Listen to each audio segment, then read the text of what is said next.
2년 전 해군이 3,400억 원을 들여서 도입한 차기 주력함이 500일 넘게 멈춰서 있습니다. 엔진이 고장난 걸로 보이는데 어떻게 된 일인지 수리도 할 수 없다고 합니다. 김준석 기자가 단독 취재했습니다.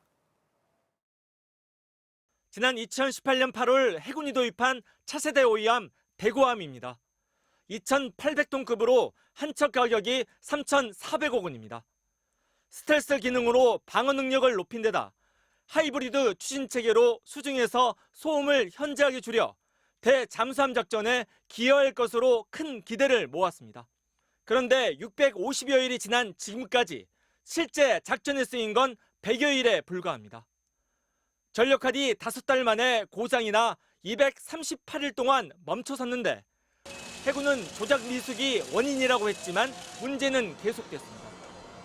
엔진 출력이 정상보다 떨어진 경우가 50회 이상, 운행이 갑자기 멈춰선 것만 12회에 달합니다. 엔진에 결함이 있는 것으로 추정되는데 이렇게 300일가량 진해형에 묶여 있습니다. 특히 하이브리드 엔진이라는 말이 무색하게 한쪽 엔진인 가스 터빈만으로 운행이 가능해 정작 대잠수함 작전에는 아예 쓸 수 없는 상황이 됐습니다. 더 큰 문제는 수리조차 할 수 없다는 겁니다. 부품에 대한 지적재산권이 미국 회사에 있다 보니 뭐가 고장났는지 우리 군은 물론 대구함을 건조한 국내 기업조차 부품을 열어 살펴볼 수 없기 때문입니다. 결국 미국 제작사만 수리가 가능하던 건데 코로나19까지 겹치면서 수리가 언제 될지 알 수 없습니다. 배를 완전히 분해하거나 가르지 않고서는 수리가 어려운 그런 체계였고, 애초에 추진 체계 자체를 제대로 도입한 것인지.